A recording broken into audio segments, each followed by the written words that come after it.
All right, Roundup family, greetings, everyone, greetings. We are another edition today of Monday Masters. Thank you for joining us today. Thank you. I'm honored that you allow me to serve.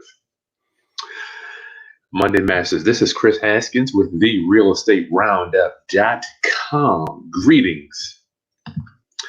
Monday Masters gives me the opportunity to help raise your financial literacy through real estate investing and entrepreneurship. In doing that, I get to share with you some of the masters that have changed the trajectory of my life. And today we have a true master in the building. Scot Jelinek, what's up, bro? What's up? I'm not actually in the building. I'm in my building. But how are you today? Glad to be here. It's an honor, man. I know you are just running crazy doing stuff, so I'm just thankful to get about an hour of your time, my friend. My pleasure. My pleasure. Glad to be here.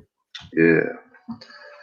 Scott, before we get into all this stuff so much, I mean, you're going to be blowing some minds today, no doubt, like you always do when you talk.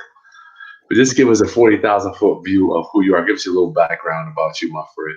So I know I've been on this before, so I don't want to repeat myself, but I guess you have new people. So I've been investing in real estate since 1994, and I've been through all the ups and downs, the good and the bad, and to the point where, 2007, we're like, what are we going to do for a living? I always tell people, I said, I had the lifestyle such that I would have to get a job as a surgeon. We talked about that earlier in order to maintain. So we had to figure it out and stay in it. Never got out of real estate. Been doing real estate full time since about 2000. And we've evolved because, as you know, when the markets change, you can make money in any market cycle, but we've evolved to changing exactly what it is we do, which is, I know a big part of what you wanted to talk about today. So a big part of what we've evolved to is we no longer do rentals. We primarily do slow flips. I've been in all kinds of different businesses, not just real estate. I've owned restaurants, limousine companies, tanning salons, you name it over the years. Real estate was always the one thing that was that always made me money. And, I'm not putting myself down, but I'm a high school dropout. I dropped out in 11th grade and I've never been back to school. And so sometimes when I see the things that we're actually doing and the things that we accomplish, a lot of times in my head, it still impresses me sometimes that I'm like, how are we able to pull this off? And it always reiterates that if we're able to pull this off, we don't just say it as a pitch. Anybody can do it. If you actually do the work, anybody can do this stuff. That's why I love real estate so much. Got to do the work, though. You got to do the work. That is cool. So, yes, I wanted to bring you on because two things. I know slow flips, you got my mind around this several years back. I was doing lease options and stuff, but I think you kind of have it down to a proprietary thing that mentally, I know obviously other people are doing it, but you have compartmentalized it to where you have a system to put it all together in. I'd like to share that with some of my Roundup family today, if I can, Scott. Absolutely. It's something that I love, and I don't know, I know you got people from all over the country, so you cannot do this everywhere. At least not the way that I do it. You can't do it in every area. I'm from Long Island originally, and in Long Island, the cheap houses are going to be $350,000. It's not going to work, in every area, but in most areas, there are sections where you can still make it work. But it's revolutionary in my opinion. Not that it's not that it's that crazy, but sometimes when we do the math, I'm like, this math is insane. People talk about, oh, do you want to invest in this? Or you want to be involved in this? And I'm like, there's nothing that I can see that beats this at all. There's nothing that beats it. I'm like, why would I look into anything else? Until the market tells me this is no longer viable, which in time might happen. It wasn't viable prior to the bust, so it might not be viable at some point in the future. But right now it is viable. Nice. All right, we're gonna get to this Roundup. I see the numbers are going up over here in the corner.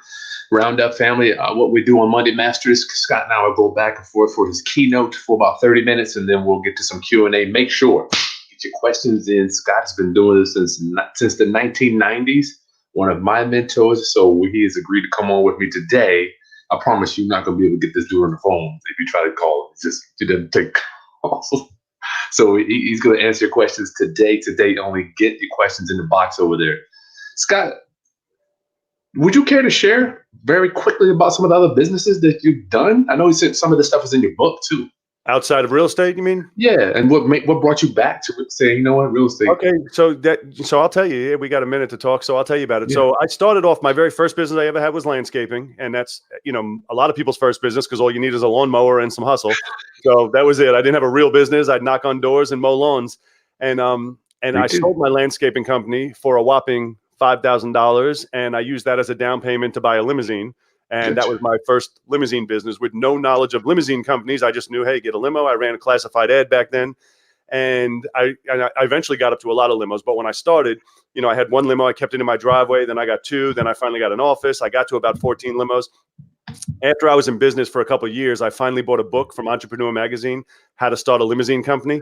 And it was like the minimum investment required was like $350,000. And I was now one of the largest limousine companies in the area. I started with $5,000. So I was like, oh, good thing I didn't read this book prior to doing the business. So then I got into, from there I had vending routes. I bought a bar, a tanning salon, sub shops. I had a dozen bars in the area. I was recently in a title-owned business that I was in. I invested in other restaurants. We had a store at the oceanfront. So this is a good one. Back in the early 2000s, I had a tourist store at the oceanfront. I would drive to New York and buy a bunch of crap and bring back here. We had a big store, and it did really well. But this is when I started saying, okay, just real estate from now on. What would happen now? Again, this shows my age. Back then, the deals were in the Saturday paper, the real estate section in the Saturday paper. We didn't have this whole internet stuff going on. And so every day on Saturday is where you would get your deals. All the addresses to go look at and talk to people. Well, Saturday is also the busiest day at the beach. And so I had this great store at the beach. We were always busy. But the weekends, I was locked in. And so I would be reading the paper while I was there. I would call people, but I couldn't go out and look until Monday. Well, then the boom started. And 2001, 2002, the boom started. By Monday, the deals were all gone. Mm-hmm. And I was getting mad because I'm like, we're making good money here. But I'm like, I'm missing. I said, if I miss just 2-3 deals for the entire year, it's what we're making in the store, as far as the net profit. And so it got to the point where I was like, this is stupid. Why am I still doing this? And I got blessed. I was tied into a lease. I still had 2 years left on it. I'll never forget this. Interesting. I had 2 years left on the lease, and I wanted to just shut down. I had 2 years left, and I told my wife, I said, man, I would wish we can just do real estate, but I still got 2 more years on this. And she's like, well, we already signed. We can still have 2 years. We're down in Florida, and my landlord called, and he tells me, he's like, hey, I have somebody that's interested in your spot. Would you be interested in moving a few doors down, and we'll pay for your move and all this and that? And I had a corner spot, right? And so I was like, no, I don't, I think I'm going to stay where I'm at. So then he called me back and he says, well, would you be interested in selling your lease? And I was like, sure. What do you have in mind? And they originally gave me some low 10 grand or something, which, again, I wanted out. So that was good. But I realized they wanted the spot. I ended up getting $100,000 to shut down, which I wanted to do anyway. And it was, I don't know if you're familiar with it. It was Core Brothers Ice Cream bought me out. No, I'm not familiar with this. Right on the corner of 18th. They're still there. And so they gave me $100,000 to shut down. And I wanted to shut down. So I was thrilled. And now I was like, all right, now I'm full-time real estate. And the timing was impeccable. Did they never find out that you wanted to shut down, Scott? No, how would they know? They're finding out right now watching your live stream. Scott, you are too much, man. I can't wait till the book of your autobiography comes out. The stories you have. It's just, you could probably go. I don't know. Yeah. Okay. No shortage of them. Round up. So Scott, I talked to him earlier, and he's like, Chris, well, we do everything. What will we talk about? But I think he's coined this thing called the slow flip. Scott, if you want, could you maybe just give us a definition of what your slow flip is before we get into the meat? Yeah. So the short version is, I always tell people, I said, it's basically the act of flipping a property as slowly as possible for the fastest possible path to wealth. We all know about wholesaling, we know about rehabbing, and you can do a quick deal and make 10 or 20 or 30 grand, wholesaling a house, and that's fantastic. And I still wholesale. Mind you, we're on fire right now wholesaling. But this is separate. One is for making money right now, and one is for your wealth, for your future. And so we buy the way ours works. Chris, do you want me to get into the whole process of what I actually do? I do, but you said something there, making money and wealth. I think when I have the conversation with the general community, Scott, help us, for the people that may not know, what is the difference between income and wealth? Well, everybody has a different definition, but yours. See, this is the way I look at money. And again, I'm a little skewed too. If somebody gives you $1 million right now, tomorrow, right? it's a blessing and a curse, because I always tell people, I say, well, it's great you have $1 million, but you can't spend it. If you spend it, it's gone. You have no choice but to invest it. And then you can spend the money it makes, but you could never spend the $1 million. If you spend it, it's gone, and you're back to square one. And this is where lottery winners always screw up. And so slow flips are the same way. Like, so wholesaling, you can do a deal, make 30 grand, make 50 grand. And what are you going to do with that money, though? If you spend it, you have to keep going. But if you invest it, now that money can make you money for the rest of your life. And so that's basically the difference. There's people, I have friends that make $1 million a year, and you'd be like, oh, they're rich. Well, they might be rich, but they're not wealthy. If they're spending $1 million a year, if that money ever stops, they're flat broke again. So it's a matter of, when you're making $1 million a year and you don't work anymore, your money's making you that money. Well, now you're wealthy, and it doesn't have to be $1 million. I'm just saying, when you're making more than you spend and it's coming in automatically, that's where I feel you're free of time and space. You're completely free. There you go. Okay, I just wanted to make sure we differentiated, because you said you wholesale stuff, but this is on a different, I guess, side of the fence other than the wholesaling side. Right. I know it's unrelated to what we're talking about, but I was mentioning it to you earlier. It's the 6th of January right now, and we being my coaching, my local coaching students, have over $300,000 on the books of assignment fees, which we've never done that much in 1 month, and it's only the 6th. And so I am like, so excited. And and I was telling you, I drink margaritas with them when they close a deal. I said, this is going to be a rough month. This is going to be a rough month, because they are today included. I mean, we have so many deals this month. And so the reason I'm sharing that with your people is the market is prime right now. I mean, if you're, and I know we're here to talk about slow flips, but if you're also wholesaling or you're rehabbing, it is, it's not always going to be this way. The market is prime right now. It is a great time to be doing this business. And I've been doing it for a long time, and I can't remember a month being as hot as it is right now. I mean, the first of the year, insane. Good Lord, Scott. Well, first of the year, I mean, that didn't always, for me, it just picked up. It feels like people are just giving houses away the first of the year. Yep. Well, the deals we have on the books now are from December, because they're closing now. So these are deals we already got in December. Gotcha. It's been really good. Good for you. Okay. So yeah, go ahead with your slow flips. You said I saw you say slow flips, the fastest path to wealth. Yeah. So my system, and again, everybody's different, and some people have different ideas and different models, but my system is, I try and keep the acquisition cost at $30,000 or less. And I pause with that, because I know some people are in certain areas where they think it's insane that you're talking about a $30,000 house. And I don't know where you guys live, mind you. So I have one bed review on my book on Amazon, and what the bed review says is that I'm insane, that I think people would believe you can actually buy a house for $30,000. And the reality is, we do it all the time. I contracted one today, and I'm 32, but I contracted one today. But I try and keep them at $30,000, and I'll explain to you why. So there are properties now. Again, not everywhere. If I was still on Long Island, I would have to invest outside of my market, because on Long Island you can't buy a parking space for $30,000. So it's not in every market. Depending on where you are, this may not be relevant for you, but you can still invest outside of your market. So we try and buy them at $30,000 or less, and the reason we do is because we use private money to fund them. So tell our people, you can literally find houses, do this whole business with $0 out of your pocket, and they can. So we have private lenders that fund our deals for them. I constantly am raising the money, and then we get it for our people as well as for myself, and they pay 12% interest. And so that's a lot of interest. Now I know you're putting it on the board, but let me tell you, Chris, it doesn't have to be 12. We pay 12% interest, and I'll explain to you why. You can private, so you can negotiate whatever you want with whoever you speak to. You're raising the money, so you can negotiate 5%, 8%. Gotcha. The reason we pay 12 is because years ago, I started this in 2011 doing the 5-year money. And my plan was to start raising money. And then after I had more money available to me than houses, then I would start lowering it. Say, okay, well, now I want to pay 10 or 9 or 8 and start weeding them down. Well, what actually happened is I got a few lenders, 5, 6 good lenders that have a ton of money. They love us. They're so easy to deal with. I literally call and say, I got another one. I got 3 more. How many do you want to do? And so I didn't want to, shake the cart. That's it. I'm like, they're good. They're getting 12%. It doesn't cost us anything. So 12% is a huge amount of interest to pay. However, if you look at an amortization schedule on a short-term amortization, on a 30-year mortgage, it would be insane, the difference, right? But on a 5-year mortgage, well, I didn't even tell you guys yet. This is 5 years. So on a 5-year mortgage, it's minimal. It's a tiny bit. So we borrow this money at 12% interest, amortized for 60 months. meaning at 60 months, it's paid off. You no longer have a mortgage. The payment comes out to $667.33. So that's the reason we kind of cap out at $30,000 is because generally, on average, our rents are $875. And so with that $875, we also have to pay the taxes and insurance. So we're about to break even for 5 years. And I know a lot of people, they try and manipulate this plan. They're like, no, I want to do it for 10 years or 15 years because I want to make it right now.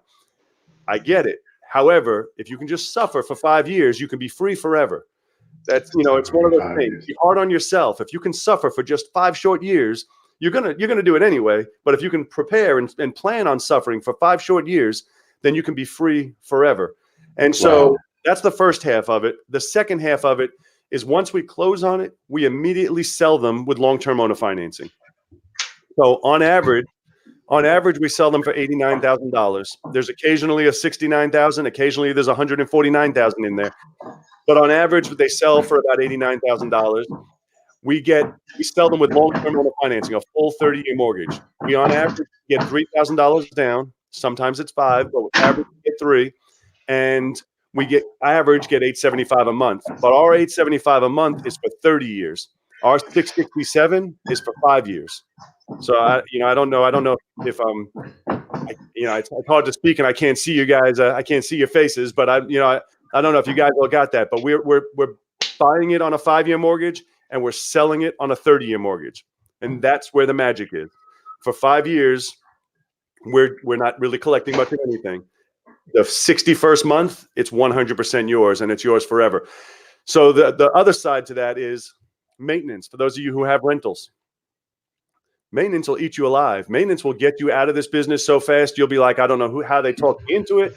I'm not responsible for your toilet. I'm not responsible, and yes, you are. And so maintenance will get you right out of this business. And it almost got me out of it. When I got to about 20 houses, I was getting over it, and this is years ago. I was over it. And then somebody taught me about lease options. And so I had converted to lease options at the time. And I did lease options for a while until this got perfected into the slow flips. So this slow flips wasn't available prior to the bust, at least in my market. Prior to the bust, we couldn't buy a house I'm in Hampton Roads. I'm in the same market that Chris is in. In my market, you couldn't buy a house for under $100,000. So you couldn't do this for 5 years. Today, we can. It's the gift. I always say it's the gift from the bust. We were given a gift. And it's almost, what happens when you're given a gift? You have an obligation to use it. You have an obligation to take advantage of the gift. And it's not going to be around forever. So right now, we have that gift.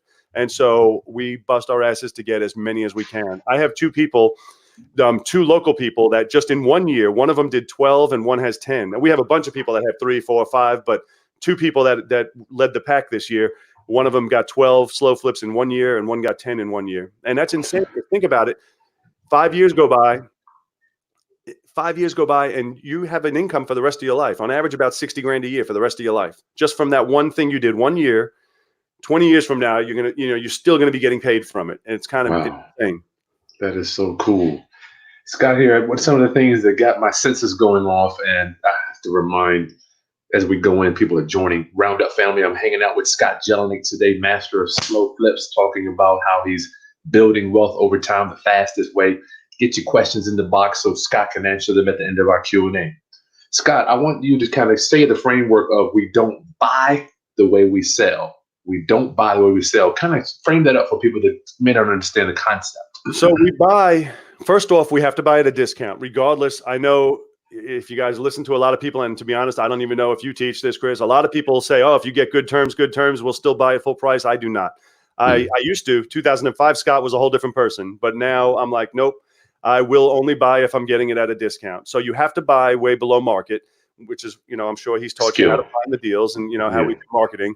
And then we sell full retail. We sometimes call it super retail. We sell it for full retail, even though it may not be in the full retail condition. We sell it for full retail because we're offering owner financing. So I'm going to tell you some things that would come up.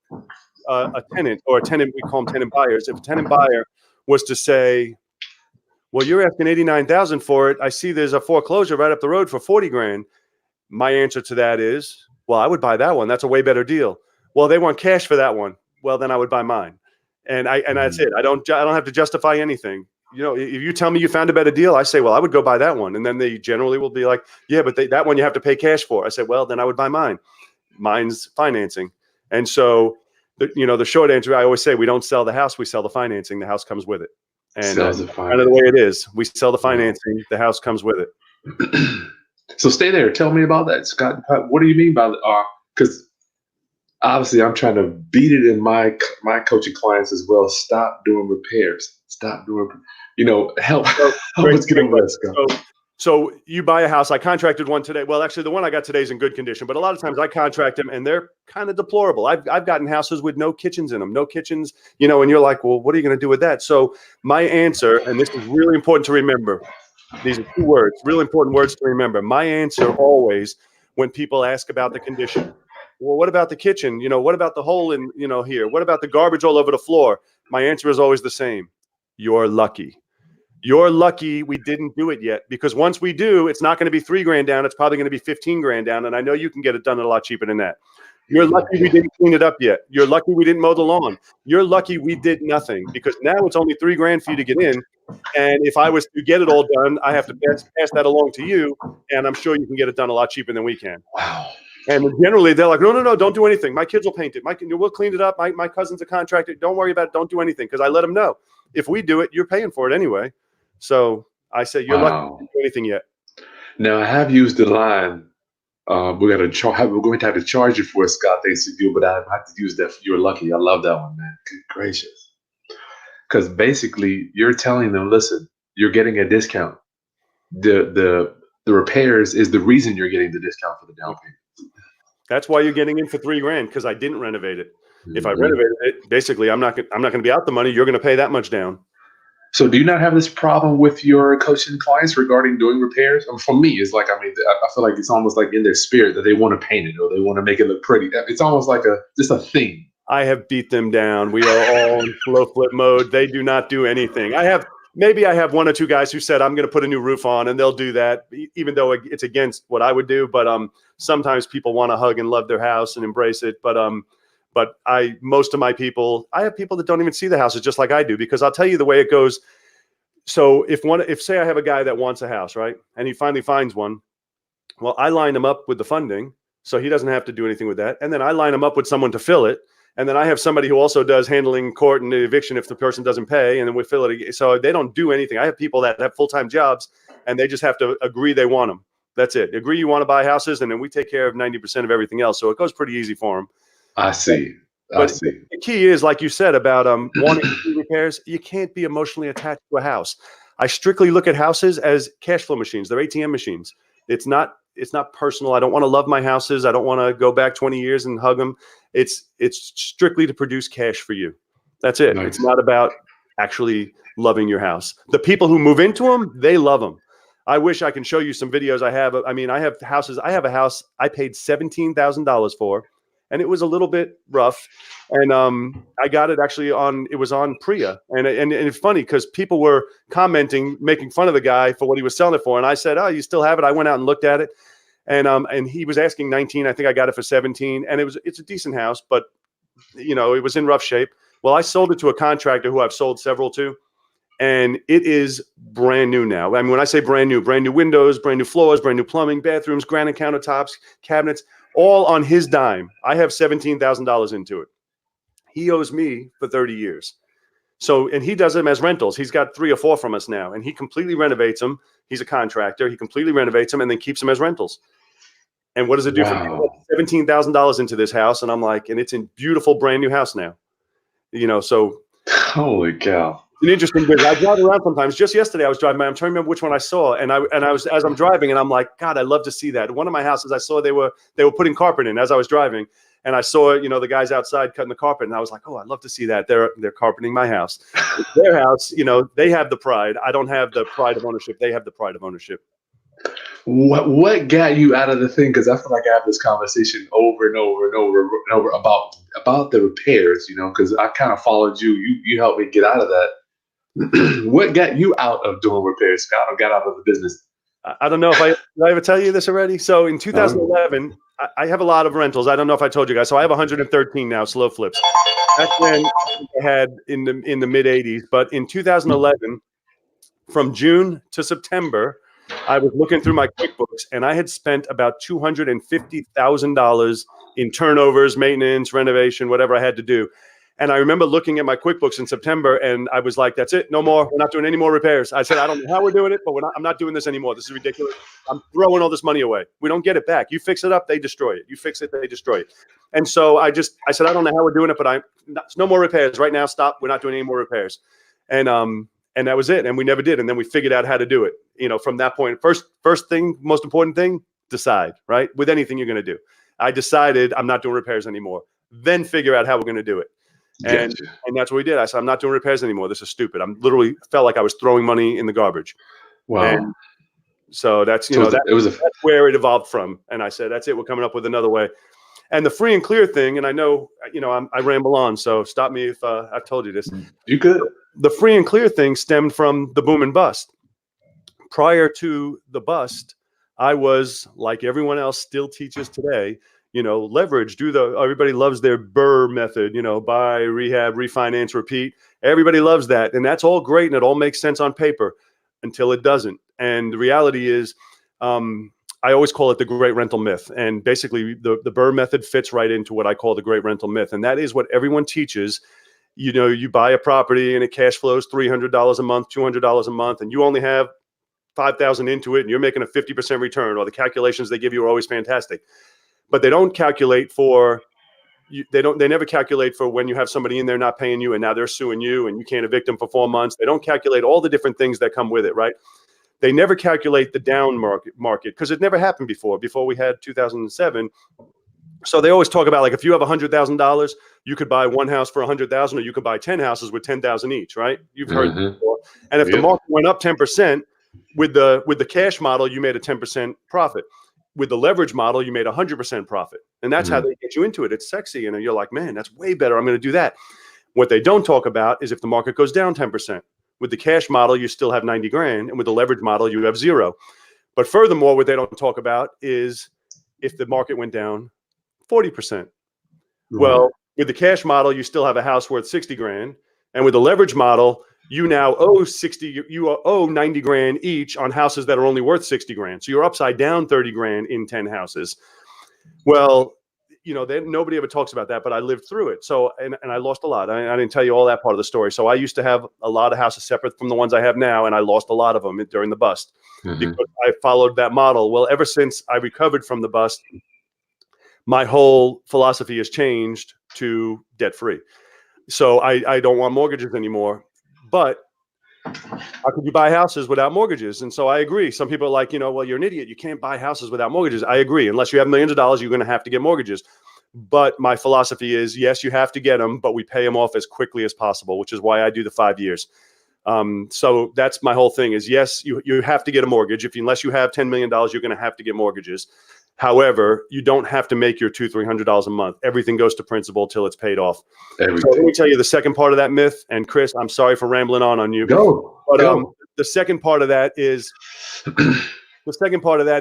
the renovation repair costs for houses, rentals, regular rentals. And people always argue with me, but if you do analytics, you'll find out it's true. The average repair cost per property per month is about $300 per month. Now, I have property, even when I did rentals, I have properties I didn't do any repairs for 2 years. So I'm like, no, you're wrong. $300, you're crazy. And you're right, except then you may have a turnover and it costs you $6 grand. And then if you keep track of everything over years, it averages $300 per month. So all these people who are trying to make $200 and $300 per month, it's a myth. You are just working for the bank. You're an employee of the bank. You're doing all the hustling and the renting and fixing the stolen air conditioning unit and dealing with all this stuff for your $300 a month. But when you have that turnover, you're giving it all back, or you have the maintenance, you're giving it all back. And so it really converted my mind to free and clear is the only way I'll do this. And I have I have mortgages still. Right now I have 113. I think I have 46 of them are paid off. They're all paid off within 60 months. So, that's exciting. Free and clear. This month I have 2 got paid off this month in January. And so it's always exciting to me. On my board on the wall, I have the dates of them as they get paid off, because I like to see it. I see what I have coming up next as they get paid off. And you're not paying it. I mean, the tenant is paying. The tenant's paying for it. Yeah, people are like, I can't believe you're paying 12%. I'm like, I'm not paying anything.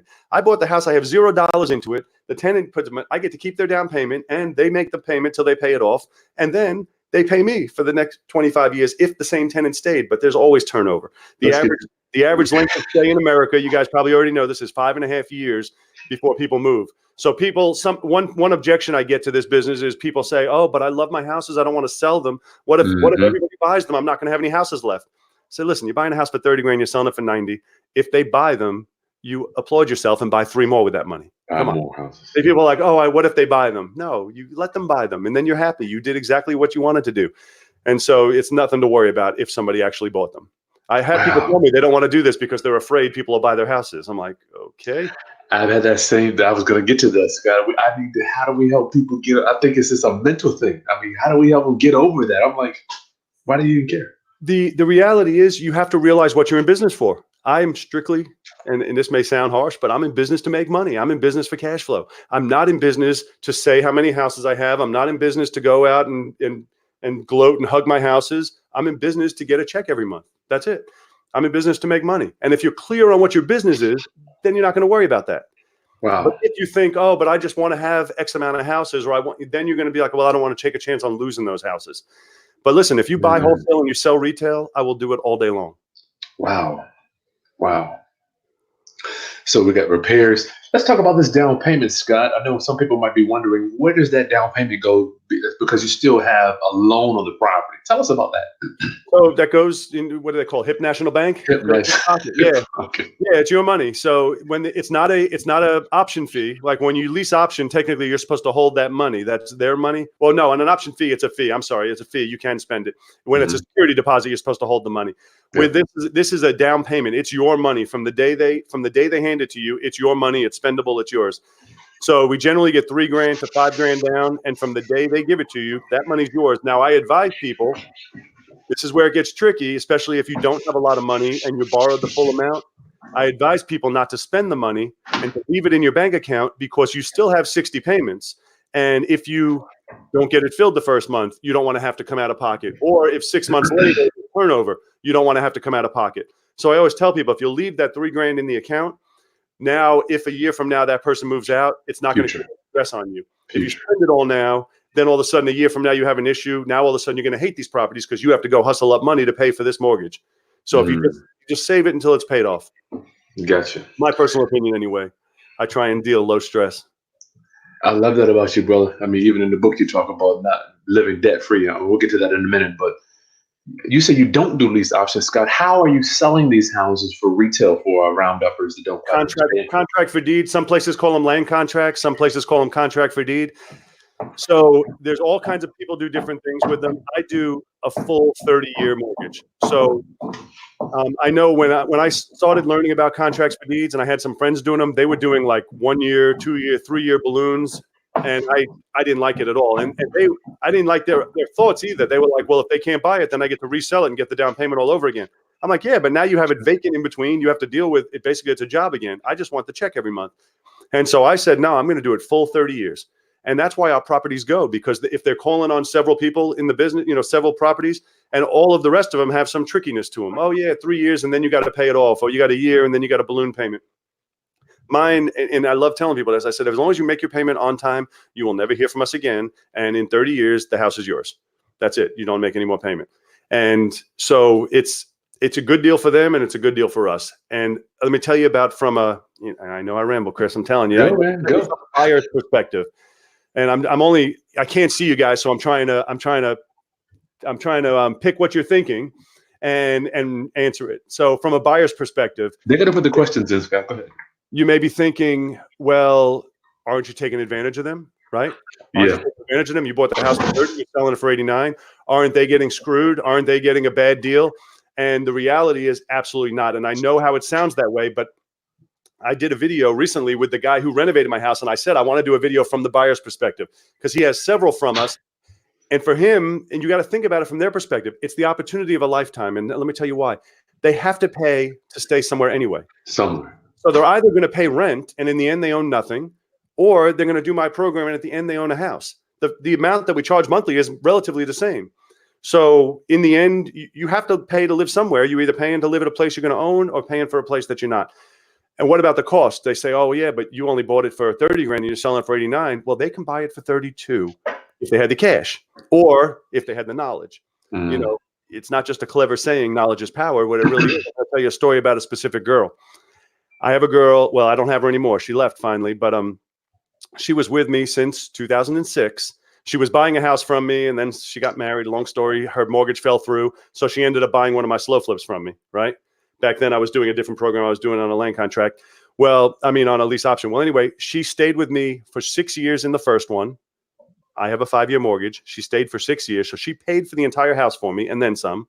Then she had another child and needed a bigger house, so I moved her into another house. She stayed there for another 6 years, completely paid off a second house for me and an extra year. And then she had another kid, and I didn't have a big enough house for her, so she ended up moving out. But I think about this is where I tell you knowledge is power. I think about this. She bought me 2 houses, completely paid for them, 100%. Bought me 2 houses and 2 years of payments. Forget the 2 years. Let's just say she only stayed 10 years. She bought me 2 houses, free and clear. She paid for 2 houses for me. And yet she moved on to rent somewhere else, and I own those houses. Why is that? It's knowledge. She could have done the exact same thing and bought the house for herself, and she'd have no mortgage for the rest of her life. Paid it off in the first 5 years. But some of you, like you guys watching today, some people take the time to enhance their brain and learn, and then some people just do what they're supposed to do: go to work and pay your rent, and so really it's not like she couldn't afford it. She did afford it. She bought me 2 houses. Wow. But she doesn't have a house of her own, and it's just strictly knowledge, is it? I stress that all the time because I'm like, there's no difference other than we take the time to learn. That's it. Do you give them a credit every month on the 30-year end? It's amortized. I amortize it the same as a bank would do. So I do an amortization schedule for the full 30 years. So if they want to cash out, go ahead. So for those of you who don't know, again, I can't see your faces, so I'm going to speak as though you're curious. If you don't know what an amortization schedule is, it's broken up for the full term of the mortgage, where every month a certain amount goes to principal and a certain amount goes to interest. So if you guys own a home and you have a mortgage, and let's say your mortgage is $1,000 a month, and you feel like I bought it for $100,000, I paid $1,000. What do you think you owe? $99,000? No, in a perfect world, that's the way it would be. But in reality, you owe $99,978. You got $28 off the principal. And you're like, what do you mean? I sent in $1,000. How did I only get $28 off? Well, that's because it's amortized. It changes. The next month, it might be $32. Then it'll be $36. And the very last month, 360 months in, it'll be $891. It's almost the full amount is principal. Yeah. It's evil genius. And that is why this works out so effectively, is because of the amortization schedule, and why on a 5-year mortgage, it doesn't really affect it so much. But so over the course of a 30-year mortgage, so for those of you who are pulling out a calculator, 30 years, they end up paying on average, if they're 875, they end up paying $315,000 to you. For a house you bought for $20,000, $30,000. They end up paying you $315,000. That's if the same tenant stayed the entire time and it never turned over. You would get $315,000. So to Chris's question earlier, that's what wealth is. That's what wealth is. $315,000 back on your $30,000 purchase that you didn't even pay for. It's not even like you had to have the 30, right? So what do you say about, I get a lot of slack on the internet, Scott, for my I do a lot of ugly, I call them ugly lease options, because, a lot of Googles are promoting the pretty lease options. Right. What do you say when people call you a slumlord, Scott? What do you say to that? So, we get that, but but basically I don't do any repairs. So it's up to the person who I sell it to do the repairs and renovate it and make it into the house they want. I consider myself not a landlord at all, but a bank. I do financing. I shuffle papers. I don't go out with a tool belt on and turn wrenches. I'm not a landlord. I process payments. I collect payments and I make payments. That's it. I'm not a landlord. I'm not I'd have to be a landlord to be a slumlord. I basically am a bank. I collect payments and I process payments. And I love doing it that way. So you're telling us are you recommending that for your clients, Scott, to be the bank? Absolutely. This is what I tell people. This is kind of what got us into this. Go to any city, go to Norfolk, go to any city in the whole country, and the tall buildings are all banks. There's a reason for that. Because we're all running around town sending them our checks. We all run around and we send the checks up to them. So I have a vision in my head that I'm going to share with you, and I may have shared it with you already. You guys have seen The Simpsons, right? The Simpsons Yeah. cartoon. And I always have this vision of Mr. Burns at the top of these buildings, sitting there like this, looking down on us as we run around and we replace the air conditioning and show and lease properties and go and meet the tenants and go to court and do all this shit. And he's having you go do the work so you can mail him the check. Send the check up to him. And he's just like this, ha ha. And you're mailing the check up to him. And in this scenario, we're Mr. Burns. In this scenario, we became the bank. We flipped it over, and now we have all these people running around doing jobs, doing all this stuff, and they're mailing us the check. Today's 6. So now these first 5 days of the year of the month is where we get most of our checks. And I remember thinking that this morning when I was at the PO box. It's they're all doing whatever they have to do to get us the check instead of the other way around, and I love it. God, you're crazy for that. I didn't even think about that. Sometimes it does cross my mind. Like I'm like, when I see the rents coming in, I think, what did they have to do to get that? I mean, I'm presuming. Go ahead. Well, we actually changed our model a little bit a few years back, where we primarily now sell to investors. So we sell to other investors who are 2005, Scott, myself from back then on the old model. People that want to do that BRRRR method and people who want to do the small cash flow method. So we sell to a lot of investors who, for them, they love it. It's a foot in the door because they were taught, if you go to any of these seminars, they were taught, find something with low money down that'll own a finance and make $200 a month. And so we fit into their model. So we have investors who have 3 and 4 and 6 and 8 houses from us, and they renovate them and they rent them, and then they make their $200 a month, which we all know they're not really going to make anything. They're not going to make anything, but that's their business. My job's not to help the world. My job to help my people. I can't help everybody. And so that's their model. A lot of people like that model. They're like, no, it's, we're gonna pretty house rentals, and that's their business. But my job's not to take care of everybody. I take care of our flock, and so we sell to investors that want to do that exact plan, but they want to do what I used to do prior to the bust. They want to do that 30-year model where they buy conventional rentals. Is that kind of like the pretty house rental business? Is that what you're talking? They're in the pretty house rental business. I'm not. I'm just in paper. Scott, wow, man. I'm like, when people, anyway, the pretty house rental business, you are not in that business, correct? No. And just very quickly, just give us a real brief statement why you aren't in the pretty house business, my friend. Well, so there's several reasons, but one of them, like if I get a nice house and I got a great deal, I would do it. But the problem is, like when you have a nice house, you're the one that's at high risk. The second the person moves in, even if they put $3,000 down, they can do 30 grand worth of damage. When you give them a house that's as is, I'm like, you could either improve it, leave it the same. It's going to be real hard to give it back to me worse. And so I have no stress. I have zero stress. I'm like, hey, if they're working on it, great. I've sold houses like this that are completely just studs in there. I got a good deal on it, but there's nothing built. And I sell it to a contractor. He's going to renovate it. He's going to rent it or sell it. I did one that was a firehouse. So off topic, but I'll tell you. So last year, I guess a year and a couple months ago, I bought a package of properties, 24 houses at once.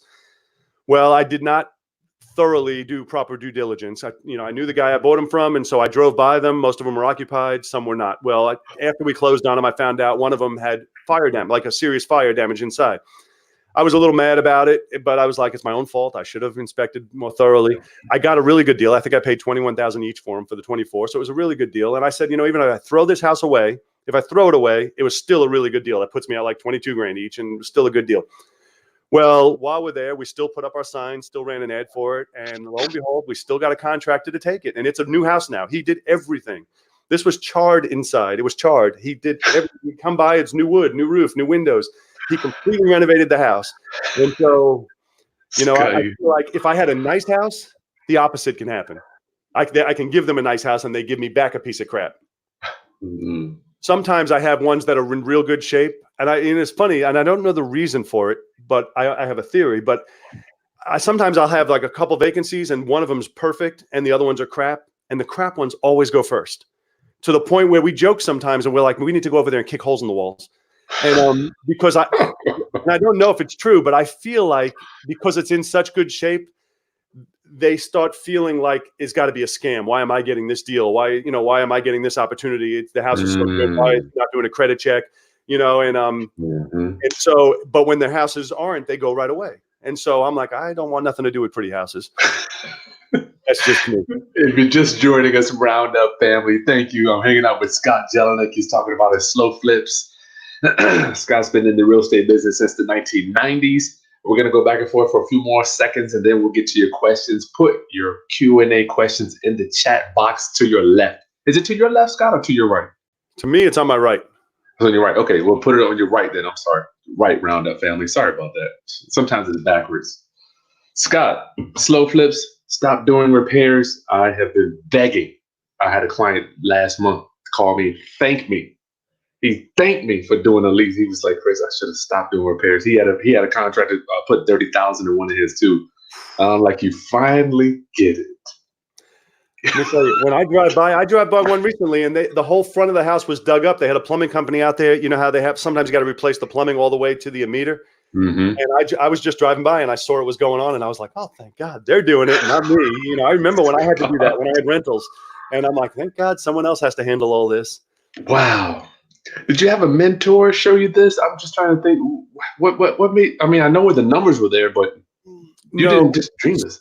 We kind of evolved to it. So I did have somebody get me into lease options years and years ago, and that was Sal. I think you know Sal. And, yeah. And so Sal got me into lease options, which definitely was a game changer for me back then. And I started doing lease options, but I lost a time or two in court with lease options, which is why I evolved, because the judge basically told me exactly why I lost and what I would need to do to not lose. And I'll tell you the simple words he gave me. He said, benefits and burdens have to transfer together. You cannot keep the benefits and give them the burdens. And he says, you can do what you're doing, but you have to give them the benefits and the burdens. And you can't just give them the burdens and you keep the benefits. And basically a lease option works that way, where not all lease options, but I always worded it so they were responsible for all repairs. Yeah. And they're like, well, you can't tell them, they haven't bought it, and you're telling them they may have to spend $30,000 on repairs, but yet they have a set price, and they're not even, it's not coming off the price. They're just leasing the property, you know, at least with an option. Yeah. So plus you're bound on a lease option, you're bound by the Landlord Tenant Act. And I don't know, every state is different, but I know in Virginia, you have to have a working toilet. You have to have heat. There's certain things, regardless of what the paperwork says, a judge is going to say, no, it doesn't. I don't care what you wrote in that paper. He has to have this working. Yeah. With a land contract, we're selling it. He is a contract owner. We don't have to have anything. And so that's a big difference. Benefits and burdens convey. And so we transfer them together. I heard you say that. Nice. And what about depreciation, Scott, on the land contract for deed / land contract? Oh, I still depreciate everything exactly the same as we always would. We get 27.5 years. We get the exact same as we would have. I claim my income coming in as rents. I've been audited 3 times, and everybody was on board with the way I do it. So I'm not an accountant, and I'm not with the IRS, but I can tell you from their mouths, I have been audited 3 times. They were good with the way I book everything. I book everything as rents. They saw. I guess it depends on which auditor you got, because I've read where they're like, no, you have to book that as sale income. But I book it as rents, and my auditor accepted 3 different times, 2 different auditors, 3 different times, and so I have no issue with it, and that's the way I do it. Yeah, because you are on title at the courthouse. If the auditor would go to this website, they would see you on it. Yep, correct. So we're not advising on that when you're just letting us know what happened with you. I'm obviously not accountant, and I know the way I read it online, but I also know the way I do it, and it's been, it's passed the test. Gotcha. Cool. Scott, it's been 50 minutes, man. That's all I have for you. If you want to get to some Q&A, my friend. All right, go ahead. What do you got? Let's do it. You want me to read them? No, I'm gonna put them on the screen. We can both read them. Yeah. Oh, okay. Roundup family. Scot Jelinek. Oh, somebody hanging on. Yeah. What do you think that? Bam. Y'all, Antonio. Oh, okay. Nice. How you doing, Martin?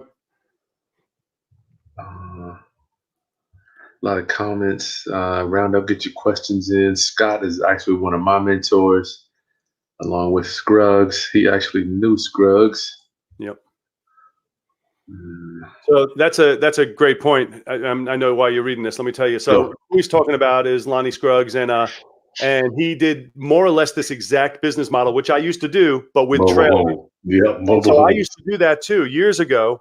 Really? I used to do this with trailers. We would buy them for $2,000, and then I would sell them for $8,900 with $500 down, $226 a month, 18% interest. I think it was a 7-year loan I did, and it was great. Cash flow wise, it was great. Sometimes you would break even in the first year, and the rest was all profit.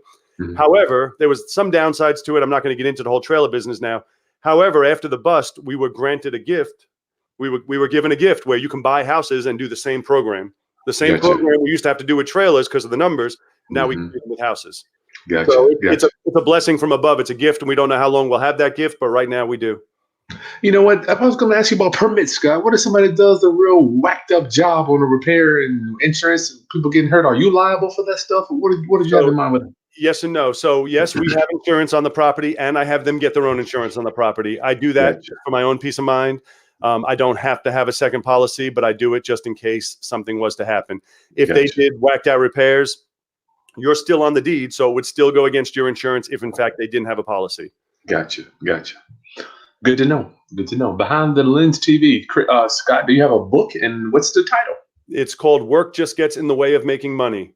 And let me tell you a reason why it was called that, and I always like to clarify this for people. It was never meant to imply that this business does not take work.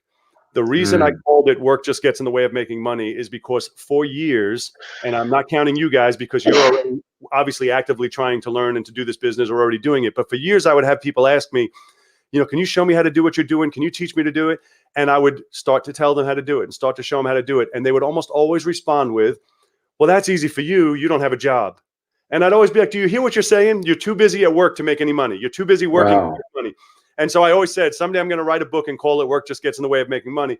Mostly implying your job gets in the way of making money, but it was never meant to imply that this business does not take work. I absolutely work. We're always driving around looking at properties. I always work. I'm not one of those people that believes in what we call push button real estate. You just do some stuff online and checks come to you in the mail. So I do believe in working. That's how we make our money. The title of the book, though, is Work Just Gets in the Way of Making Money. Gotcha. Jamon, hey, Scott, you are describing business model. Can one look at this as a form of sweat equity for your buyers? Absolutely, except that they don't always get a whole lot of equity. A lot of times it's just getting them in the door. So if a house is worth 89 fully renovated, oftentimes I still sell it for 89 as is. So I wouldn't know if I would call it sweat equity, because generally with the sweat equity, you might be getting it at 69 and you're going to do the work and that covers that extra 20. But most of the time I get still full price for them. Gotcha. And Scott's got some goodies for us. You got your seminar coming up next month, and we're going to give our Roundup families a discount and get a link all set up for that. What's the date for your next seminar, Scott? September 28th, 29th, and March 1st. Say that again. February 28th, 29th, and March 1st. February 28th, 29th, March 1st. So we'll get you back on before that comes around. Eleanor, hey, Eleanor, are you compounding, Scott, the interest on the amortization schedule over 30 years? I wouldn't call it compounding interest. It's amortized. You can, if you have a smartphone, as I think every person in the world does, you can actually just download an amortization calculator and you'll punch it in. You'll say you want 89,000 at 10% for 30 years, and it'll give you the payment. Then you can click on See Amortization Schedule, and it'll show you the payment's $875 every month, but it'll show you $873 went to interest and $1 went to principal. Then the next month, $872, and it'll show you the whole way down. So it's not actually compounded, but it's amortized, which is very similar, but in reverse. Do you have to explain that a lot to your buyers, the way amortization works, Scott? Sometimes the way I do it is I tell them, and I'm not lying, I tell them we do everything exactly the same as a bank would do it. It might be a different interest rate, but it's exactly the same as a bank would do it. If you were to buy a house from a bank, your payment is going to be the exact same way, where 100% of the money you send in does not go to the principal. It's set up for 30 years. Most people don't realize it. It's amazing to me that you don't realize it. You buy a house for $100,000 and you pay $1,000 a month, but yet you're paying for 360 months. I'm like, you guys don't see that that's 360,000 you're paying back? And but people, you'd be surprised. Sometimes people, they're like, I've already paid $40,000. How come I still owe? And I'm like, well, that's the way it works. Look at your calculator. Mm-hmm. Well, Scott, I didn't know when I was first getting into the business. I thought $1,000 went towards principal. I know. You don't know. And this is why I was saying before about that girl. Education, what you guys are doing right now, learning is the key to everything. It's amazing how much different, better, more empowered you are when you just have simple knowledge. My son's 10 now, and I'm pushing on him all the time. If any subject at all I want you to be good at is math, because it amazes me when I deal with people who are no good at math. I'm like, how could you get through the world when you can't see simple numbers? I'm like, and life is so much easier if you're good at math. And so, it's just a matter of getting educated. Yep. Good question, Eleanor. Kings works. Scott, are you lending funds for people to do slow flips? So I'm not personally right now. I have loaned to a bunch of my coaching clients. I do raise a lot of money from private lenders for my coaching students, but I'm not personally lending right now. Nice. Taylor V, hey, how do you find the properties that you're buying, Scott? Okay, so that's a great question. So we find them the same way you find traditional. You still do your same marketing, your mailers, your We Buy House signs. However, with slow flips, we can do a couple of other things that set it apart. So first off, I always advise people not to buy off MLS, right? Number one, as far as for wholesaling or rehabbing, I always say stay away from the MLS because we call it the misleading lead service. The deals aren't there because there are deals on there, but it's so competitive that it goes to top value. We're not going to get into all the reasons not to buy off there. However, with slow flips, you can't buy off MLS because they're not sought after properties. So let me tell you something I didn't tell you. Let me tell you the other reason first. I'm getting ahead of myself. The other way we get a lot of slow flips, and the one I just did today is from this way. We get a lot of slow flips from wholesalers, and I'll tell you why.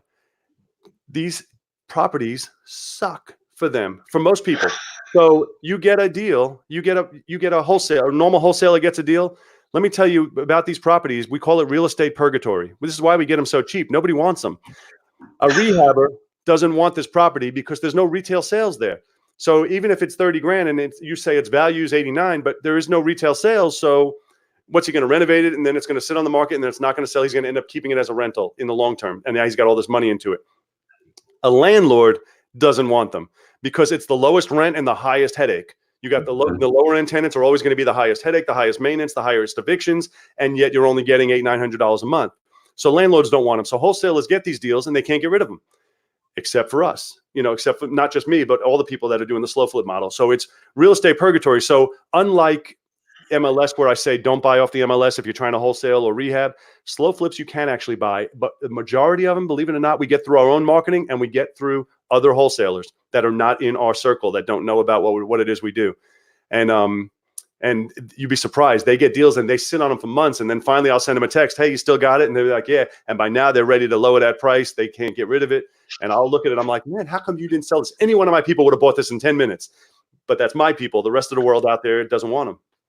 So these areas, Scott, are they a particular area, generally speaking, that you got your slow flips in? Yeah, so that's a great question. And so I have a couple rules with the area. So my biggest rule with the area is I would never buy anything where I don't feel safe. And that's going to be subjective to each person, feel safe and different. So there's certain areas that you might think are bad areas, but when I get out there, I'm like, it's nice. The people are nice. It's not bad. Then sometimes you might be in the same neighborhood, but right next to a convenience store where there's 30 people out front and they're sitting on your porch. And I'm like, I don't even want to go in that house. So yes, it may be a good deal, but I just skip it. You don't have to get every house. No house is going to be worth your life.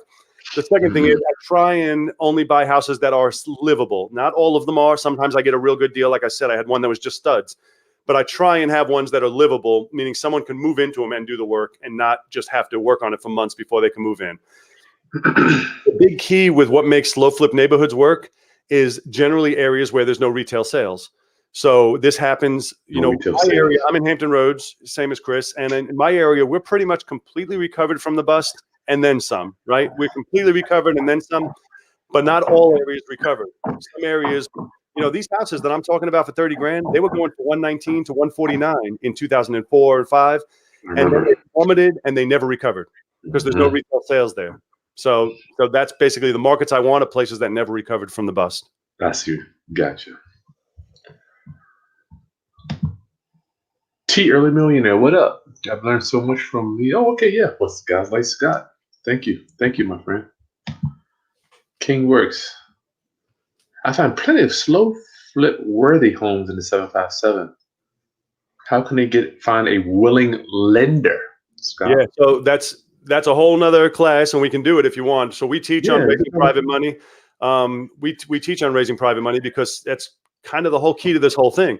Unless you have $300,000 and you can go buy 10 of them, then you're going to need to raise private money. We do it for our coaching partners. I raise it for them, but most people, and you guys are all over the country, you're going to have to learn the art of raising money, and it's not hard. And most people think it's hard. The biggest stumbling block people get into is, I hate to say it, but it's fear of rejection. And because of the fear of rejection, they never ask. And we teach a system, to never ask, Gotcha. and be able to raise money. And you have to get good at raising money. You have to, because that's how you do this whole business.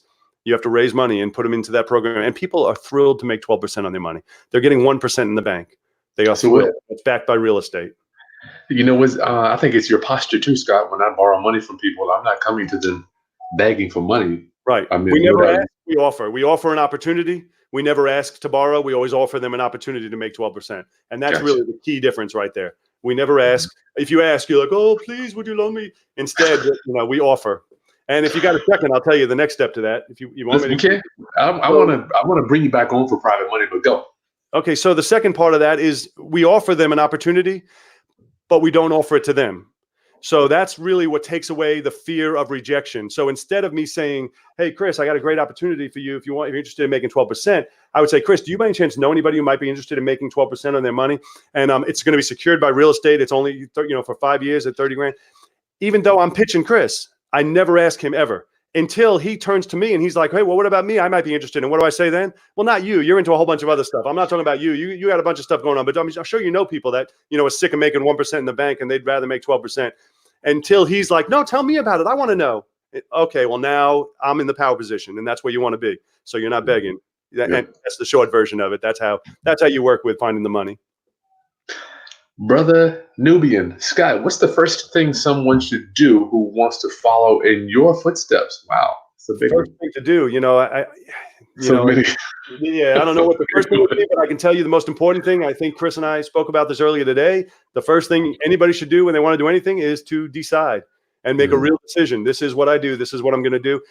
Once you decide, your life is so much easier. And I'll tell you what I mean by that. When you don't make a firm decision, every question are questions that can't be answered. You're going to be thinking to yourself, should I do this? Should I not do it? Is this a good idea? Is it a bad idea? Once you say, that's it, I'm doing this, your life is now easy, because now the questions change to how do I? And how do I can be answered. You can Google, you can read books, you can always get an answer to how do I, but it starts with making a firm decision. This is what you're going to do. This is what you're going to do. Start with making your money, locating properties, and then just getting in it. And, as I'm sure Chris has told you 100 times, fail at it, fail forward, fail off, and fail fast, and fail at it. And you're going to look back and you'll be like, man, I screwed all this up, and look how many houses I have. Grew up along the way. Who cares? Brother Nubian, I wanted to say, I know Scott hit the nail on the head there, but I have this thing burned in my mind from Earl Nightingale. He said, this is what I will do, and I'm going to do it. That's kind of one thing that kind of plays. I hear it like a broken record in my head when I'm trying to accomplish something. Anita, South Carolina, how do you set up your private loans? Is there a balloon payment at the end of the interest payments, Scott? Nope. Ours are amortized. Same as we amortize for 30 years when we sell, we amortize for 5 years when we buy. So Does that make sense? So it's a 5-year loan, and it gets paid back at the end. When it's paid back, there's a zero balance. There's no balloon. It's not interest only. It's interest and principal. And at the end of 60 payments is a zero balance. So you have no intent to pay these off early. I actually, sometimes I want to, and I don't, because my lenders don't want them paid off early, and I want to keep my lenders happy. My lenders want the money out there, because in the bank they're getting 1% or less. With me, they're getting 12%. So they already went to the bank and got this cashier's check and did the loan. And I don't let my coaching students do this either. I don't want you to have it for 12 months and then be like, I just want to pay it off. I mean, you can. There's no prepayment penalty, but now you're going to aggravate my lender. And next time I call him, he's going to be like, I don't want to do it anymore. He's going to make no money in only 12 months out there. So I don't pay them off early, and I advise people not to. Your lender wants the money out there. Mm-hmm.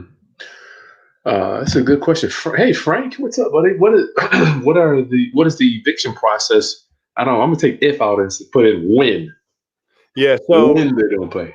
So that's a great question, and I can't answer for you because you guys are all over the place, but I can tell you how it is in my area. So in my area, payments are due on the 1st. They go late after the 5th. Now, that's in our paperwork. It doesn't have to. Some people teach to make it late on the 1st.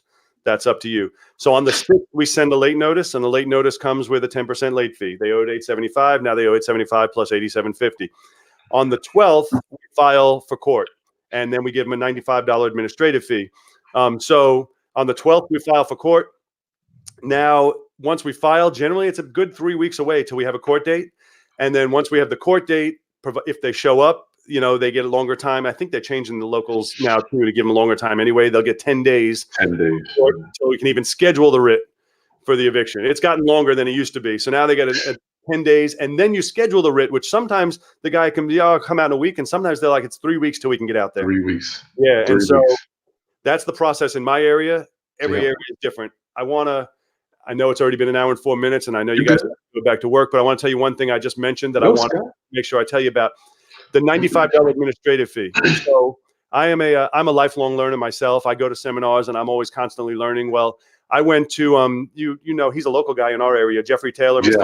I went to his seminar probably in 2004. Actually, it was probably before that, 2002, 2003. And he was the first one who taught me about an administrative fee.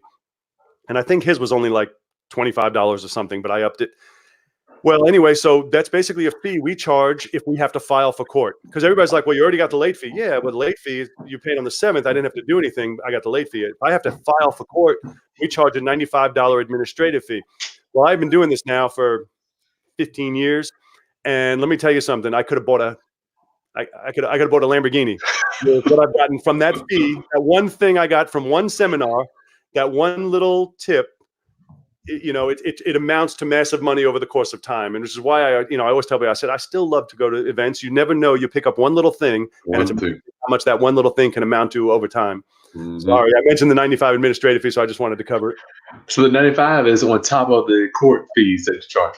Court fees in our area is $37, and then the 95 and their late fee. And, you know, it's just an incentive for them to pay on time. Shoot, I'm paying $63 for my eviction. I don't know what 37 is. 2 people. If it's 2 people, I think you pay that. If it's one person, you pay less. Yeah.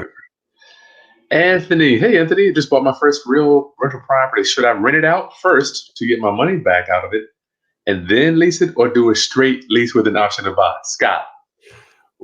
I don't know if I even understand the question. So to rent it to get your money out of it, you're going to get the same money if you sell it. So I don't have enough information, but I always would never do a straight rental anymore. That's just me. I would never do a straight rental anymore.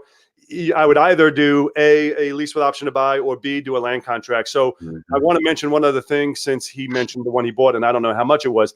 You can do this model on more expensive properties, the sales part of it. So I have, even my old house in Salem Woods in Virginia Beach, I sold it for $330,000 on the same sales plan. The guy pays me $1,850 a month. He's been there like 8-9 years already. So you can still sell any house. You just can't buy them that way, because if you want them paid off in 5 years, you have to buy on the lower price. But say, and I don't know, Anthony, what you paid for yours, but say you have a $100,000 house, you can still sell it on the slow flip model. You just already bought it, so you have however you funded it, or a regular mortgage when you bought it. But you can absolutely still sell with a slow flip model. Yeah, remember, Anthony, we don't buy the way we sell. Got to remember that when you're in your mind. I mean, Scott, I'm trying to just differentiate. You know, when people are buying, they think we're selling them the same ways. It's not true. Roundup. What I'll do, Scott, I'll put a link to your book in the video description below too, because it's on Amazon, right? Yep. Yeah, I'll do that. Frank wants to know, do you offer any Section 8 programs, Scott? I do not. Now, I have done them in the past, and I quickly learned that I don't want to be in the Section 8 business. There's nothing more aggravating than you completely made a house perfect. They came and inspected it. Everything's perfect, right? I'm going to tell you a real story. This is my last Section 8 I did that made me say no more. So it was a condo in Virginia Beach, completely renovated. Everything's perfect and brand new. I don't see the house for an entire year till the next year when I have to go and do the inspection again, right? Every year you got to do a Section 8 inspection. So I go in, and he hits me for the carpet's dirty. The carpet was brand new last year. I have to fix it now, because he's like, oh, you don't get paid. The closet door is off the hinges. Well, obviously, she took it off the hinges. I haven't been here. And the smoke detector was off the ceiling, because obviously when she cooks, it goes off. So she just ripped it off. So then he tells me, if you don't fix it, you're not get paid, and this and that. And I'm like, she did it. I haven't been here since I was here with you last year. She did it, and they're telling me you're responsible. And I'm like, all right, well, then let's cancel this. And I haven't done them since. I don't like being owned by somebody, and that's how I felt. Same reason I got out of the trailer parks. I don't like when they own you, and that's how I felt with the Section 8 inspector. He's like, nope, you do it or you don't get paid. And I'm like, I'm not an employee. You don't get to tell me. And so that's why I'm still getting paid. I'm just not getting paid with you. That's all. Nice. My 2 cents anyway. Kimberly, I do have some he was asking you, but I do have some Section 8 rentals right now. But I'm going to be converting them over to Airbnbs too. So they're pretty. They're just too pretty. Right. Kimberly, Does your book show how to do this strategy, Scott? Yes, it does. Cool. We'll definitely work this. Oh man, that's a good picture there. Right there. Behind the Lens just got ordered the book. Good information. Thank you. Leave us a review after you read it. Martha she thinks her mind is finally changing. Praise God. Praise God. Yeah. So even if you own rentals, so this is a great point, Martha. Even if you own rentals already, you have 10 rentals, you have 20 rentals, it doesn't matter. You can still convert them. You can convert them one at a time as they come vacant, or you can even, like, I buy properties that are occupied sometimes, and I'll send the tenant a letter and I'll say, I'm not, I don't do rentals. However, we will honor the rest of your lease, or if you want, we will convert you now to owner financing. I say, I don't do rentals. We sell properties with owner financing. If they're already in it, I tell them I'll let you do it with no down payment. They're already in the property, I'll convert you, because really what I'm doing is I'm converting myself out of doing maintenance. So if you're already in the property, I will let you convert to owner financing with no down payment. Because it's Gotcha. me. And, sure. And if not, I'll tell them I won't renew, and then we'll put somebody new in. It's just a mindset. Oh, let me ask you, Scott, is it just a flick of the mind? I mean, you decided not to do repairs. I mean, it was just, you said the decision. Yeah, I had to decide and then figure out how to do what I just decided to do. Behind the Lens, Scott, have you ever done cash for keys or subject to acquire any of your present properties? So way too much to get into there for what time we have left, but the answer to both is yes. I have done cash for keys reluctantly. There's nothing that pains you more when somebody owes you money and you give them money to leave, but you got to say, I'm going to do what's best for me regardless of them. So yes, I have done it reluctantly. There's been situations where, like, they know the court system, and then next thing you know, it's going to take forever, and I'll make an offer and they'll take it and I'll pay it. It hurts my heart, but I'll do it. As far as sub two, yes, I used to do sub twos almost exclusively. I do them very rarely anymore, but I will still do them. I was telling Chris earlier, I'm actually working on closing on a sub two right now for myself. So yes, I still do them. Good way to buy a house. Yeah. Even if house you live in. Hey, Williams. So contract for deed. Transferring the benefits of what? So the benefits obviously would be appreciation. The benefits would be they get to write off their interest on their taxes. Burdens obviously are maintenance, taking care of the property, paying the bills.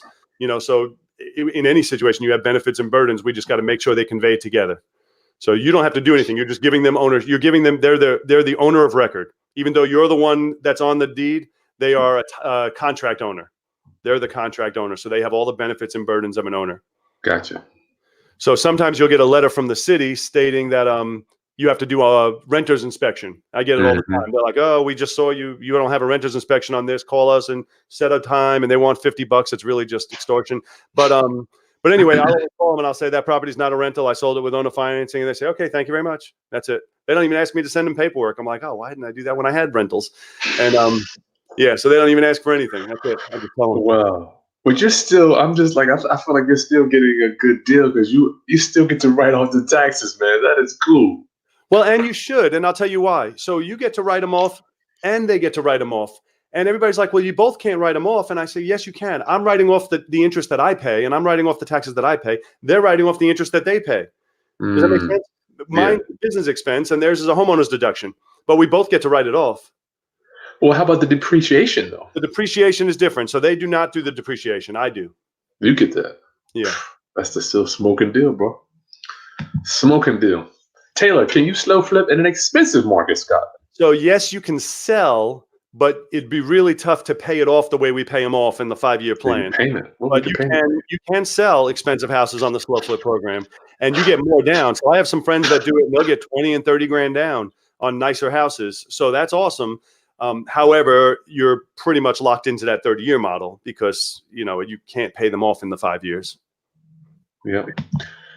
Scott, what would you say to Martha that says she gets attached to the property after she renovates them and like she's going to live there? She just loves making ugly things pretty.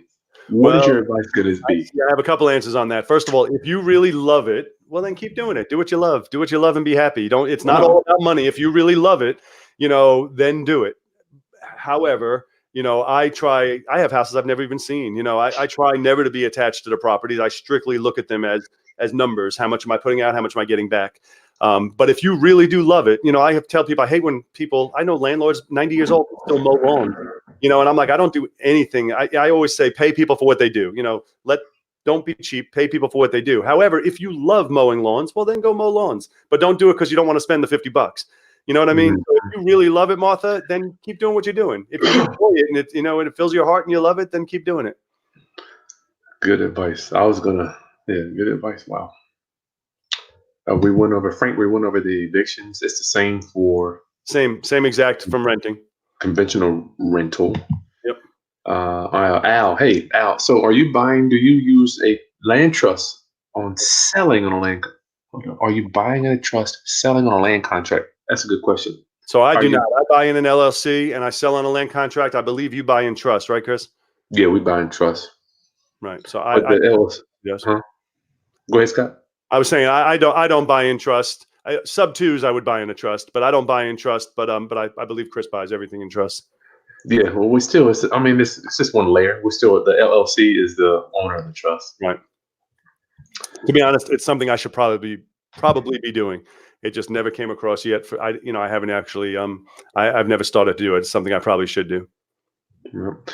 Gary, where do you get the docs for a lease option and seller financing? So, Gary, I don't know what state you're in, but so like locally here, I have all the docs, but in every state they're different. And so I would research it online, or if you're already doing real estate, I would talk to whichever attorney's doing your closings. And so this way you have state-specific docs that you know are going to be good wherever you live. There you go. We have some doc packets on our website, Gary. You can get them and show them to your attorney there if that's something you want to do too. Who finds it? Oh, I'm sorry. Frank, who funds the buyer for these types of houses when you sell them? We are. So wait. So Frank, you mean my buyer that I'm selling it to? We owner finance it. We are the bank. We're basically funding them, even though we're not giving them the money. We're owner financing it. So we're the ones basically funding it. He doesn't get a cash lump unless he refied it or sold it. We just get paid monthly. Yep. Round up. We were getting ready to finish up. If you're just joining us with Scot Jelinek, I'm going to put a link to his book below, and he'll be on in a few weeks to give you a special invitation to his 3-day event. Scot Jelinek been flipping houses, slow flips. Been doing the business since 1994. Get your questions on the chat box on the right. Rich Terry says, hey, how are you financing these properties on the acquisition side? I think we covered that one. Yes. He got to come back for that one. I'm sorry. Replay. Yeah, it's on there. He did answer them. Toyo, what software are you using to keep up with your investor payments? Good question. So which one do we use now? It's not PropertyWare. PropertyWare is the one we use now. You don't have to use that unless you have a lot of properties. It's expensive and it wouldn't be worth it if you had 5 or 10 properties. I would just do it in QuickBooks. I used to use Buildium and I liked Buildium. And then I got turned on to PropertyWare and that's the one I use now. But if you only have a couple, for years, this is what I did. I used Notebook for years. I'm not a tech savvy guy. I have a lot of properties now, so we need it better organized. But if you have 2, 3, 5, 10 properties, you don't have to go crazy spending a lot of money on software. Gotcha.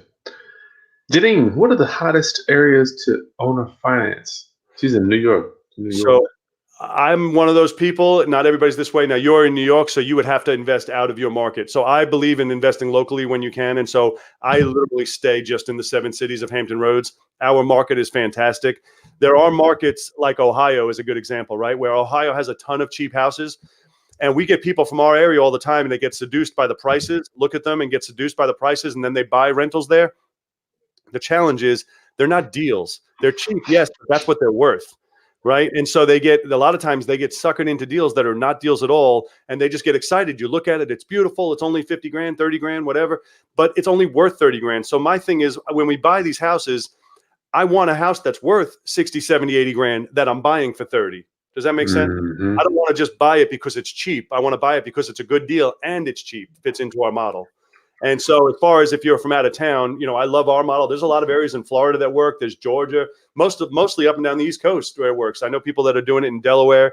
There's not a lot in Jersey. There's a couple little areas. I know people were able to get some, but in Georgia, South Carolina, North Carolina, Alabama, I looked there. There's houses 8 grand, 10 grand, 12 grand that I really liked for the model. But if the house is worth 30, go ahead. I'm sorry. No, go ahead. If the house is worth 30, I'm trying to stay where you were at. If it's You're worth buying 30, it for, I don't want to pay 30 for it. I'm not in the business of buying at retail, and that's what you're in essence of doing. If you're paying what it's worth, you're a retail buyer. We're investors. We're not buying retail ever. And so we need to be at 10 then, or 5, 10 on if it's worth 30. Exactly. Gotcha. That sounds like that would be a real mind blow. Mike, what is the cash like compared to traditional rentals? I think we kind of covered a lot of that. Yeah, I think we covered it, but I'll tell you the short version is it's insane different. It's insane because we actually better keep the money. Yeah, we get to keep the money. Yeah, rewind, Mike. You get a job and you work for the bank. The bank doesn't want you to know that, though. I'm always looking out the window for the banks coming after me. They don't like me telling people that. Jay, did you use a realtor, not realtor, when you were first starting looking for property, Scott? No, I do not. However, you can. The challenge is you have to make sure that you're making your decision and you're not letting them convince you of something, because unless you have a great relationship with them and they are on your team, if you just pick an agent and ask them to send you deals, they have but one purpose, and that's to sell you something. That's how they get paid. And so they will convince you of all the things in the world, what a great deal it is and how much money you're going to make and everything that fits their needs. And so unless you have a really good one, that's somebody that you know and trust, I say, do you make your own decisions? That was very political of you. I tried. So I'm like, okay. There's some good ones out there, man. We had to get props with it. Get some of the good ones. Williams, just for clarity, contract for deed is like a lease purchase, but at the end they get the deed after 30 years, so no lease. Yep. All the terms are spelled out. That is a great question. I'm going to tell you the way I explain it to my tenant buyers. Because they try and ask, well, is it a lease option? Is this a rent to own? And I say, no, this is exactly the same as you bought from a bank. The only difference is if you buy a house from a bank, the deed goes in your name and then you pay on it for 30 years. If you buy a house from me, you pay on it for 30 years and then the deed goes in your name. Exact same end result. And that's the end of it. Gotcha. That's real simple. Frank, are you borrowing money and paying your lender's principal and interest, or just interest? Yeah, we went over. Yeah, that's amortized. We pay on amortized, which is principal and interest. Name of the book is Work Just in the Way of Making Money. I'm going to have a link. I can't do it while I'm on here live, but I'm going to put the link up for my Amazon account. Well, you can just type in my name. There you go. Brother Nubian, I love the title of the book. If y'all knew Scott, Mike, if one borrows private money to structure one of these deals, what does the cash flow look like? Yeah, we got to rewind it. We went through it, but I'll tell you, the cash flow is zero for the first 60 months, and then you get 100% of it moving forward. Some people are impatient and they don't want to wait the 60 months, so they're like, no, I'm going to make it a 10-year loan or a 15-year loan, and you can do that. It's your decision to whatever you negotiate with your lender. However, my personal opinion is I want it done as fast as possible. I have a saying I tell people that they hate me for, which people with conventional rentals, that I tell them, I say, you do not deserve to take $1 from your properties until they're free and clear. And I believe in that. So if it's cash flowing an extra $200 a month, I say it goes to principal. Go to principal and get the thing paid off. Then it's yours forever. Until then, you just have a job working for the bank. Scott, that mentality, that philosophy, I cannot thank you enough. I know I always say thank you, but I'm like, how the hell did you? Because I started doing that like 5 years ago when I started paying off loans. How did you get this philosophy, bro? You know how I got it. I got from being beat down by debt. That's it. From getting beat down. I used to be the opposite. And when you guys read the book, you'll see. But I used to be the opposite. I believe I financed everything. My rule was if they'll finance it, I'll take it. And if I can take over a mortgage on a house, I didn't care about the numbers. I can take it over sub 2, I'll buy it. I would take anything. I didn't mind debt at all until I got crushed. And then I was like, okay, what went wrong here? And I replayed it. And I said, it's the bills keep coming, whether or not the money keeps coming in. And Gotcha. So I have a different mindset now. I do not want any debt at all. And you have to take on debt you have to. However, it needs to be paid off as quickly as possible. Yep. That is like magic. Robel, how are you taxed when running the slow flip model? Is the income considered unrealized gains? What are the tax consequences of what you're doing? Yeah, so we talked about this earlier, but yes, you get taxed. You get taxed on your profit the same as you get taxed on any other on any other profit. You get taxed on what you're above and beyond, and you get taxed on your principal pay down. This is something that a lot of people don't realize. And I don't want to discourage you, but I want to just prepare you so you're aware of it. So on a 30-year mortgage, you always get taxed on principal pay down on every house you ever bought, but you never feel it on a 30-year mortgage because the depreciation is 27 and a half years, and your your 30-year mortgage, you have principal pay down for 30 years, and they almost match. So you never really feel it. But with a 5-year mortgage, you're paying off $500 a month. At the end of the year, that's $6,000, right? Well, that's $6,000. They're counting that as income. Now, mind you, will have some depreciation against it, and you will have expenses, but they're counting that as income, even though you didn't see a penny of it. Does that make sense? Paying taxes on money you never saw. I had to have that explained to me because I remember arguing with my CPA. I'm like, how? I didn't get any money. How could I possibly owe this? And he had a long talk with me explaining it on paper. And I said, oh, crap, that makes sense now. Because, when you sell, you only pay on the profit over what you paid for it. When the reason is when the amount you paid for it, you have to obviously pay for it. So we don't know what that Frank, eviction or foreclosure, Scott, just wanted to. Yep. Gotcha.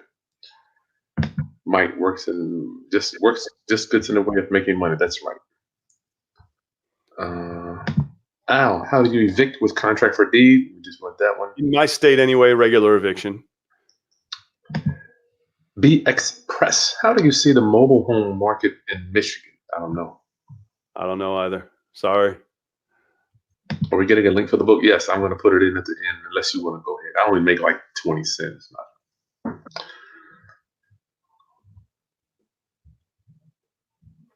Sorry about that, y'all. I thought you were frozen for a second. No, we're good. I love reading. So much to read, Scott. I got 30. Can your tenant buyer pay the loan off early, Scott? Pay you off early? So the answer is yes. However, so in my paperwork, it says that they cannot make any additional principal payments unless mutually agreed upon.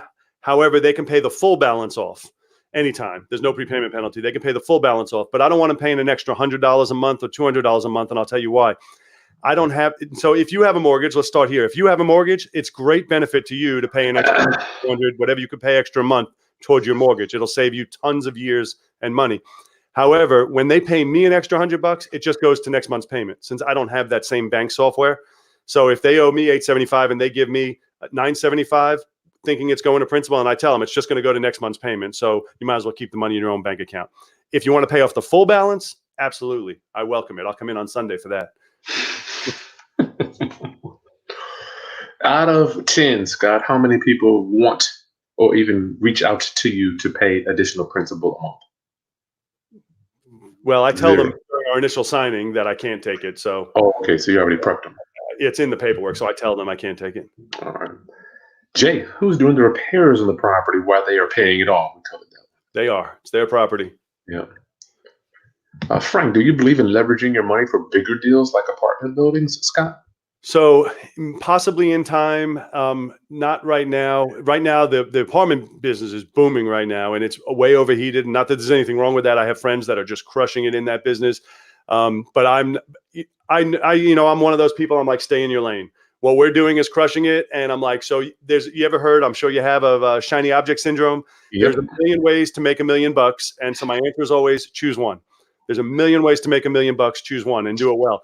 Otherwise, what happens is they're like, oh, I want to do mobile homes. No, I also want to do land, and I want to do single family house. I want to flip cars on the weekends, and I want to do apartments. And next thing you know, you do all of them poorly, and then in the end, none of them work. No. So yes, there is money in that. If you want to get into apartments, it's another whole thing to learn, just like you're learning this. And there's good money in apartments, but it's something I haven't learned. I have friends that are in the apartment business and crush it, but it's not something that I've done as of yet. Gotcha. Kimberly just got the book. Nice. BX Express got some deals looking at. You're welcome. Okay, that's it. Final thoughts, my friend Scott, for people that are interested in doing. I mean, I could talk to you about everything, but I got to keep you in a box for the day. Slow flips. Final thoughts for people who want to do that. So, So I'm going to tell you some fears I hear from people. What if I buy this house and I can't fill it? Now I'm stuck with it, right? That's a valid concern. And so you want to make sure, like I've had properties sit vacant for almost 3 months. So that's a valid concern. So you want to make sure that you don't have your last dollar when you get into it. Because if you got a private lender, one of my old rules is always, regardless of what money's out there, the lender gets paid on the first every single month. That's what keeps wanting to lend to you. They get their money like clockwork on the first every month. So that is a valid concern. However, in time, they all work. Even, sometimes people are like, well, this one's only 600 square feet. Should I still do it? I'm like, it's up to you. However, in the end, it still works. They all work in the end. Hey, don't worry about worry about these little fears themselves that it won't work for whatever reason. Now my goal is to get to 167 of them. Get into right now, but I'm working on. I said I have no limit to how many I can get. It doesn't take any more time. It doesn't take any money. It doesn't take any more time finding them and then putting them into the process. So the most important one is to be your first one. Just get started. Just get started. My people that got into it, sometimes tears in their eyes. Why didn't I do this years ago? Why didn't I do this earlier? Because it's changing the whole trajectory of the rest of their lives. And they know it. It's literally going to change their entire future. So most importantly, get your first one. Get your first one and then start working on it and you see where you go from there. Sounds like you're saying take some action, make some offers. Screw it up. I love you, subscribe. 1 second, Scott. Dog. Roundup family, make sure you subscribe to my channel. I'm sorry, Missy is just acting out. 1 second, let me get this dog. What is? You're just showing your butt. At least she let us get through, Scott. She didn't act up to the end. Scott, I'm honored, man. Thanks for taking the time out. And you said on February 28th, 29th, March 1st. Where is that event going to be? That's going to be in Virginia Beach. But we'll talk about it when we get on the next time. But yeah, that'll be in Virginia Beach, 3-day event. All right, cool. So we'll get that link for you. Roundup. Flow flips. We cover everything: marketing, wholesale, rehabs, rentals, and raising private money. Nice. Yeah. Okay, like the content, share with any other investors. I would like to know, Roundup, please comment below. What do you think about the slow flips? Do you think it will work in your market? And if not, tell us why. And Scott, do you have clients doing this outside of this area here? So we have some people in Florida. I have some people in Texas that are doing it. I have one guy. Well, no, he's in Texas, also a different section of Texas. So, and there's people in Alabama. There's a bunch of people in Alabama doing it, in Atlanta, in Georgia area, mostly on the outskirts of Atlanta. But there's a lot of deals down in Atlanta. So yeah, there's tons of different markets where I know that it works. I don't necessarily have clients in all of them, but I know a lot of these areas where it works. Okay. All right, Roundup. We'll see you. Thank you for joining us for Monday Masters, and we'll see you soon. Okay. Have a great day. Thanks for having me on. Yep.